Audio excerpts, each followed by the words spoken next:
I've been using the ASUS ROG Pelta wireless gaming headset for just over 3 weeks now, testing it both in my daily gaming sessions and during long work calls. At first, I wasn't sure what to expect.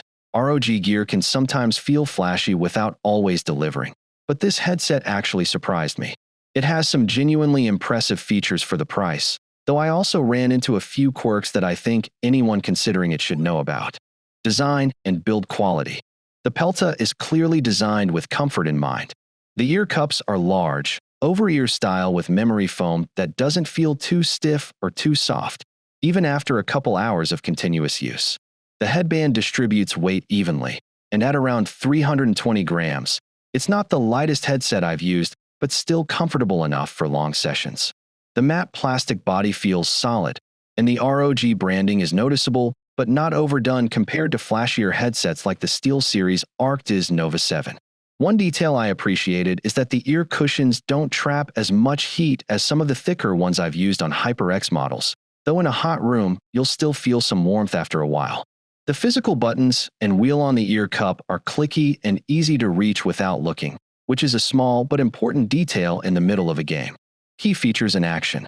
The first standout feature for me has been the wireless connection.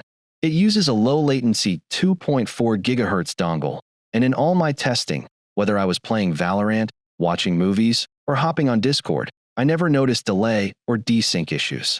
I've had cheaper headsets where voices sound slightly off from lip movement, and that just wasn't the case here. Range-wise, I could walk across my apartment without dropouts, which puts it on par with the Logitech G Pro X Wireless. Another strong point is the microphone.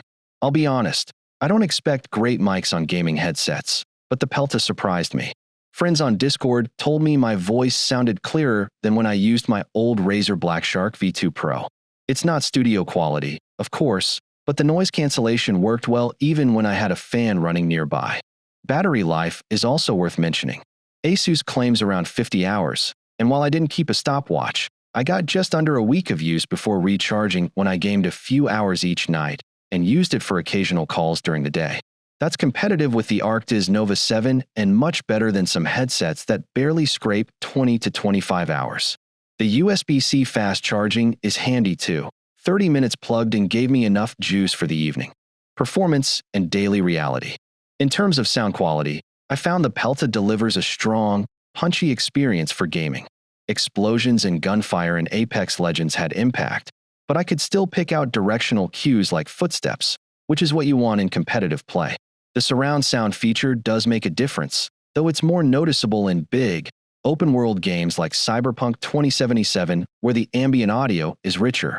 Music listening was solid but not spectacular. The bass is strong, but mids can feel slightly recessed compared to a pair of dedicated music headphones like my Audio-Technica M40X.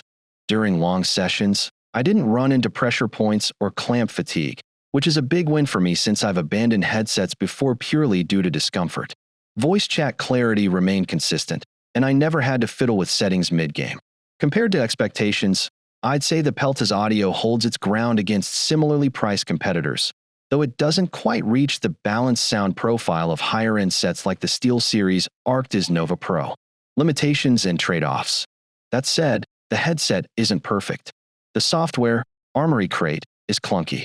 Customizing EQ profiles or mic settings feels more like a chore than it should, and I sometimes had issues with the software not recognizing the headset unless I unplugged the dongle and restarted it.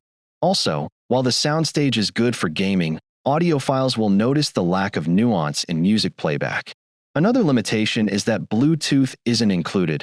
It's strictly 2.4 GHz wireless or wired USB-C. That might not matter to someone who only games on PC or console, but if you wanted one headset for everything including your phone, this isn't it. Final verdict. Overall, I think the ASUS ROG Pelta wireless gaming headset nails the basics and goes further than I expected in mic quality and battery life. Buy this if you want a reliable, comfortable headset for PC or console gaming that won't die halfway through your weekend session. Skip this if you need multi-point Bluetooth support, seamless software, or if your main priority is high-fidelity music listening. In 6 months, I see myself still using this as my daily gaming headset, and that's not something I say about every piece of ROG gear I test.